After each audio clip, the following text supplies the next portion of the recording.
Everyone, welcome to BEd study channel. अगर आप lesson plan में कार्बन टॉपिक लेते हैं तो उसका लेसन प्लान कैसे बनेगा। तो सबसे पहले आप डेट सब्जेक्ट टॉपिक लिखेंगे लेफ्ट हैंड साइड, और क्लास पीरियड और ड्यूरेशन लिखेंगे right hand side. General objectives लिखेंगे, वही जनरल ऑब्जेक्टिव्स आपके सेम होंगे। साइंटिफिक एटीट्यूड डेवलप करना, इंटरेस्ट डेवलप करना, मेंटल एबिलिटी डेवलप करना, क्रिटिकल अवेयरनेस होनी चाहिए, एनालिसिस होनी चाहिए बच्चों में। तो ये सब डेवलप करना, ये आपके सब्जेक्ट से रिलेटेड होगा, साइंस सब्जेक्ट से रिलेटेड। तो वो आप यहाँ पे जनरल ऑब्जेक्टिव्स लिखेंगे। फिर स्पेसिफिक ऑब्जेक्टिव आपको लिखने होंगे, 3 लेवल लिखने होंगे, नॉलेज लेवल, कॉम्प्रिहेंशन लेवल और एप्लीकेशन। तो स्पेसिफिक ऑब्जेक्टिव आपके टॉपिक से रिलेटेड होते हैं। यहाँ पे 3 पॉइंट्स लिखेंगे आप नॉलेज लेवल में, जैसे कि आप यहाँ पे देख रहे हैं। इस तरीके से आप कॉम्प्रिहेंशन लेवल में भी 3 पॉइंट्स लिखेंगे, ठीक है। फिर एप्लीकेशन लेवल में भी 3 पॉइंट्स लिखेंगे। फिर टीचिंग एड क्या क्या यूज़ कर रहे हैं, मटेरियल एड आपने क्या यूज़ किया हुआ है, उसका कैप्शन ज़रूर लिखिएगा कि मटेरियल क्या यूज़ किया हुआ है। फिर प्रीवियस नॉलेज क्या है बच्चों को, ठीक है। कार्बन से पहले, पढ़ाने से पहले बच्चों को क्या पता है, आप कार्बन पढ़ाने जा रहे हैं तो उससे पहले बच्चों को क्या पता है कार्बन के बारे में। फिर आप इंट्रोडक्टरी क्वेश्चन बनाएंगे। इंट्रोडक्टरी क्वेश्चन में इस तरीके से टेबल बनेगी, serial number, people, teacher, activity, students response. तो ये क्वेश्चन जो आपके होंगे वो सीरियल वाइज होने चाहिए, एक दूसरे से कनेक्टेड होने चाहिए, अलग अलग नहीं होने चाहिए कि एक क्वेश्चन कहीं का पूछ लिया है और सेकंड क्वेश्चन कहीं का पूछ लिया, तो आपका ये टेबल इंट्रोडक्टरी क्वेश्चन की गलत हो जाएगी। लास्ट क्वेश्चन आपका प्रॉब्लमेटिक क्वेश्चन होगा। फिर आप ये students, today we will study about carbon topic, ये आप बोलेंगे, स्टेटमेंट ऑफ द एम बोल करके आप फिर पढ़ाना स्टार्ट कर देंगे।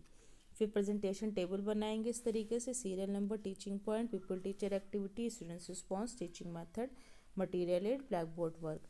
तो जैसे कि आप कार्बन फर्स्ट टीचिंग पॉइंट लेते हैं, यहाँ पे इस तरीके से आप क्वेश्चन पूछेंगे। क्वेश्चन पूछने के बाद थर्ड आपका नो रिस्पॉन्स हो जाएगा। क्वेश्चन के सामने ही आंसर लिखिएगा, जैसे कि आप यहाँ पे देख रहे हैं। कौन सा मेथड आपने यूज़ किया हुआ ये यहाँ पे लिखेंगे।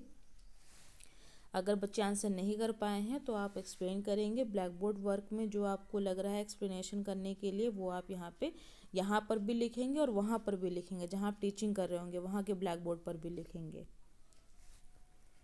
फिर यहाँ पे इस तरीके से सेकंड में भी आप इस तरीके से टेबल बनाएंगे, serial number, teaching point, pupil, teacher, activity, students response, teaching method, material aid, black board work. इस तरीके से आप यहाँ पे सेकंड टीचिंग पॉइंट आप बनाएंगे, जैसे कि आप यहाँ पे देख रहे हैं। फिर इस तरीके से आप क्वेश्चन पूछेंगे। क्वेश्चन पूछने के बाद आपका फोर्थ क्वेश्चन जो नो रिस्पॉन्स में होगा, यहाँ पे कौन कौन से मेथड यूज़ कर रहे हैं वो यहाँ पर लिखेंगे।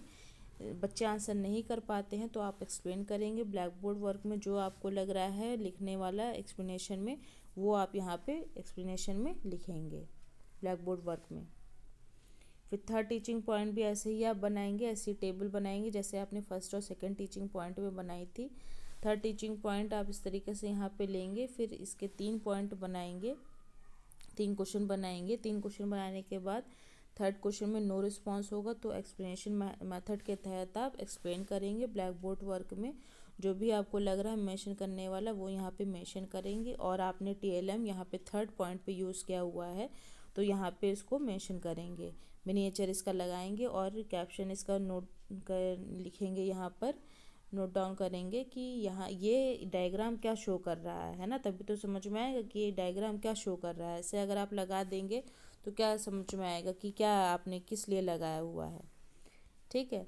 फिर इसके बाद इवेल्युएशन क्वेश्चन पूछेंगे। एक एक क्वेश्चन आप पूछते जाएंगे, उसके आंसर यहाँ पे लिखते जाएंगे। एक क्वेश्चन पूछा फिर उसका आंसर लिखा, आंसर याद करके जाइएगा तभी आप आंसर यहाँ पे लिख पाएंगे ब्लैक बोर्ड वर्क में। यहाँ पे भी आपको ब्लैक बोर्ड समरी में भी लिखना है और वहाँ के ब्लैक बोर्ड में भी लिखना है जहाँ पे आप टीचिंग कर रहे होंगे।